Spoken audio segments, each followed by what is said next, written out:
The Power of Us, Igniting a Revolution of Black Economic Empowerment. Welcome, visionaries, dreamers, and changemakers. Today, we're about to embark on a journey that could revolutionize the way we think about success, community, and the untapped power within our grasp.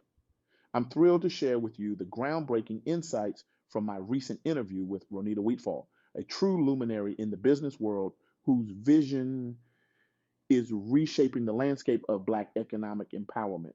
Ronita Wheatfall isn't just a successful entrepreneur, she's a force of nature, a beacon of hope, and a catalyst for change. Her work has touched countless lives, inspiring a new generation of Black business leaders and community builders. Her passion for uplifting our community is nothing short of contagious, and today we're going to catch that fever together. Now, let me ask you a question that might just shake the foundations of everything you thought you knew about economic power. What would happen if we, as a community, decided to support each other exclusively for just 1 year? I know. Your mind is probably racing right now. You might be thinking, is that even possible? Or would it really make a difference? Well, buckle up because we're about to dive deep into this revolutionary idea. And I promise you, by the end of this talk, you'll be seeing the world through a whole new lens. Ronita shared a perspective with me that's both refreshing and, frankly, a little mind blowing. She believes that we, as a people, set the tone for everything. We're the trendsetters, the culture creators, the innovators, from music to fashion, from sports to technology. Our influence is undeniable. And yet we control next to nothing. Let that sink in for a moment. We're the ones making the beats that the world dances to, creating the styles that everyone wants to wear, inventing the slang that ends up in Oxford dictionaries. But when it comes to reaping the benefits of our own creativity and labor, we often find ourselves on the outside looking in. But here's where it gets interesting. And trust me, this is where you'll want to lean in. Renita posits that if we took just 1 year, 365 days, to support our own, we could fundamentally change our world. Now, I can almost hear some of you thinking, that sounds great, but is it really possible? Well, let me tell you, after talking with Ronita, I'm not just convinced it's possible. I believe it's essential. Think about it. We are, in Ronita's words, the most talented, intelligent, and strongest people. And you know what? She's right. Look around you. Look at our history, our resilience, our creativity. We've overcome insurmountable odds, created entire cultural movements, and consistently pushed the boundaries of what's possible. From the ingenuity of Madam C.J. Walker, who built a hair care empire and became America's first female self made millionaire, to the technological innovations of Roy L. Clay Sr., who helped develop Hewlett Packard's computer division. Our community has always been at the forefront of innovation and entrepreneurship. Yet somehow, we often find ourselves struggling to build and maintain wealth within our own communities. It's a paradox that's as frustrating as it is perplexing, but here's the kicker. And this is where Renita's wisdom really shines.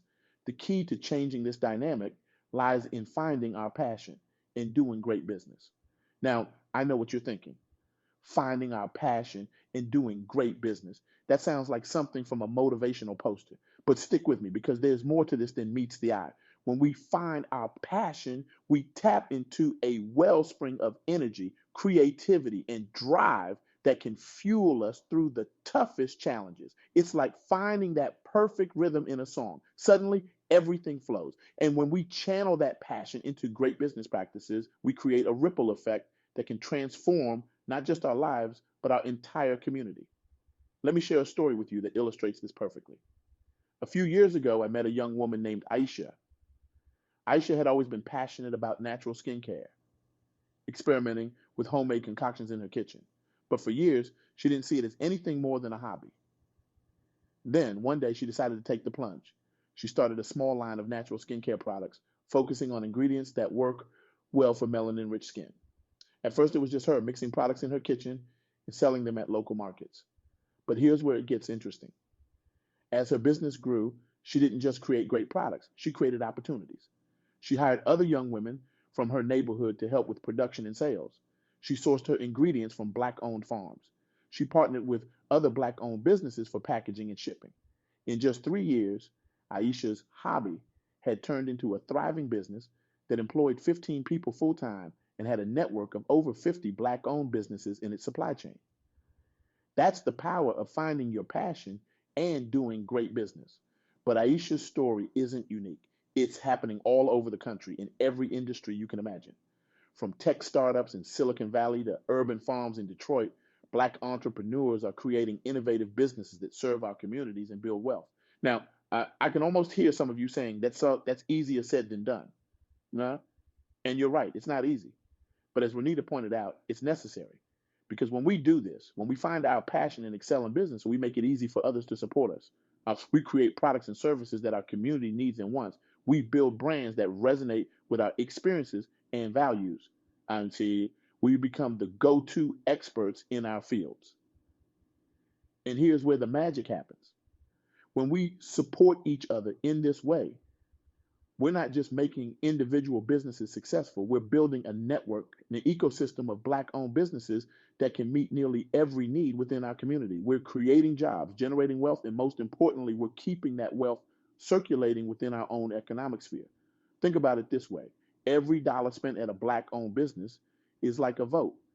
It's a vote for job creation in our communities. It's a vote for economic empowerment. It's a vote for building generational wealth.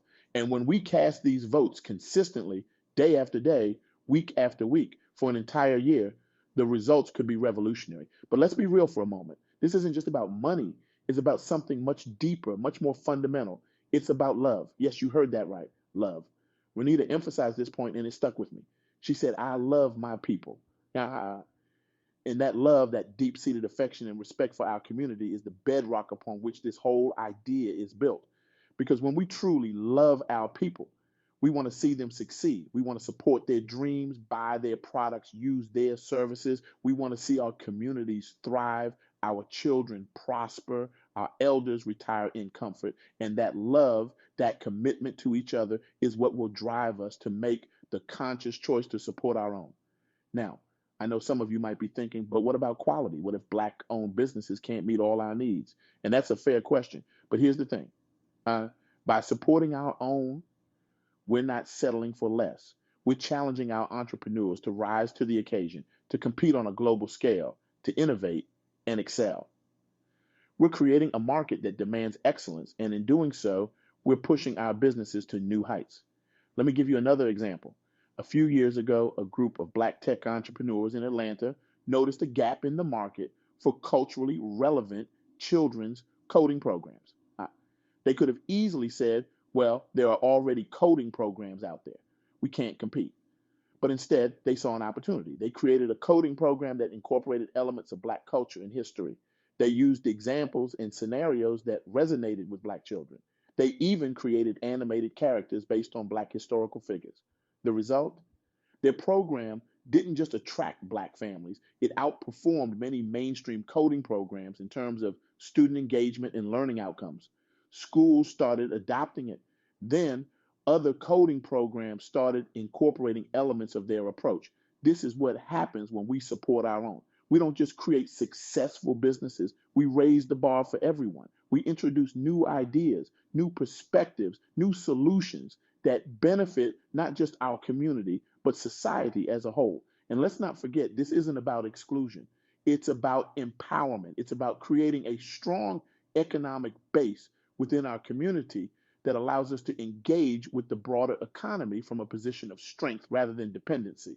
But here's where Ronita's insight gets really interesting. She talks about the importance of loyalty. Now, loyalty might seem like an old fashioned concept in today's fast paced, always switching world.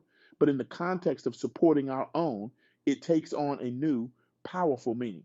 Loyalty, in this sense, isn't blind allegiance, it's a commitment to giving our own a fair shot, to being patient as our businesses grow and improve, to providing constructive feedback rather than simply taking our dollars elsewhere at the first sign of disappointment. It's about recognizing that when we invest in our own communities' businesses, we're really investing in ourselves. And that investment pays dividends in ways we might not immediately recognize. When we support Black owned businesses, we're not just buying products or services, we're funding dreams. We're financing education for the next generation. We're enabling entrepreneurs to hire from within our communities, creating jobs and opportunities where they're most needed. But Ronita's vision goes beyond just economics. She talks about the importance of living, really living, while we pursue this goal.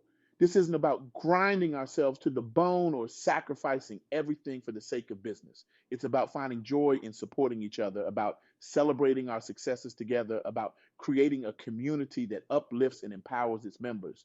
And you know what? That joy, that sense of community, that's contagious. When we start living this way, supporting our own with enthusiasm and pride, it creates a positive feedback loop. Others see our success, our unity, our prosperity, and they want to be part of it. It becomes cool, desirable, the thing to do. Now, I can almost hear some of you thinking, this all sounds great, but where do we start? And that's where Ronita's advice becomes truly practical. She emphasizes the importance of finding your passion. This isn't just feel good advice, it's a business strategy. When you're passionate about what you do, it shows. It shines through in the quality of your work, in the way you talk about your business, in the energy you bring to every interaction. And that passion is magnetic. It attracts customers, partners, investors. It helps you push through the tough times that every business faces. But passion alone isn't enough. Ronita stresses the importance of doing great business. This means being professional, delivering quality, meeting deadlines, providing excellent customer service. It means constantly learning, improving, innovating, because when we do great business, we make it easy for people to support us. We remove any excuses, any hesitations. We make choosing our businesses not just a matter of loyalty, but a matter of good sense. And here's a crucial point that Renita makes. This isn't just about big businesses or tech startups. This is about every level of business, from the side hustle to the multinational corporation. It's about the home baker who makes the best sweet potato pies in the neighborhood. It's about the freelance graphic designer creating stunning logos for local businesses. It's about the tech entrepreneur developing the next big app. Every business, every entrepreneur has a role to play in this vision. But let's be clear, this isn't going to be easy. We're talking about changing ingrained habits, about redirecting the flow of billions of dollars. We're talking about building new supply chains, developing new skills, creating new networks. It's a challenge, no doubt about it. But here's the thing. Well, we've faced bigger challenges before. We've overcome obstacles that seemed insurmountable. We've changed the laws, changed the minds, changed the course of history. And we've done it all with creativity, with resilience, with that undeniable spirit that Ronita talks about. So, what would happen if we took Ronita's challenge? What if we committed to supporting our own for 1 year? Just 1 year of consciously choosing Black owned businesses whenever possible. 1 year of seeking out Black professionals for services. 1 year of investing in Black owned stocks and bonds. 1 year of depositing in Black owned banks. The potential is staggering. We could create thousands of jobs. We could fund hundreds of college educations. We could finance thousands of mortgages, helping families build generational wealth. We could fund research and development, leading to innovations that benefit not just our community, but the world at large. But beyond the numbers, beyond the economic impact, we could change narratives. We could shift perceptions, both how the world sees us and how we see ourselves. We could create a new model of community based economics that could be replicated around the world. And here's the beautiful thing, this isn't a zero sum game. When we rise, when we build successful businesses and thriving communities, we contribute to the overall economy. We create new markets, new opportunities, new possibilities that benefit everyone. So, as we wrap up this talk, I want to leave you with a challenge that could change your life, change our community, and yes, change the world. Inspired by Ronita Wheatfall's powerful insights, I'm asking each of you to make a commitment. For the next month, consciously seek out and support Black owned businesses. Look for them in your community, search for them online, try their products, use their services. But don't stop there. Share your experiences, leave reviews, recommend them to friends. Help these businesses grow and improve. Be patient, be loyal, but also hold them to high standards, because that's how we'll build a strong, competitive, world-class network of Black-owned businesses. And if you're an entrepreneur or thinking of starting a business, take Ronita's advice to heart. Find your passion, do great business, be the kind of business that makes it easy for people to support you. Remember, we set the tone for everything. It's time we set the tone for our own economic empowerment.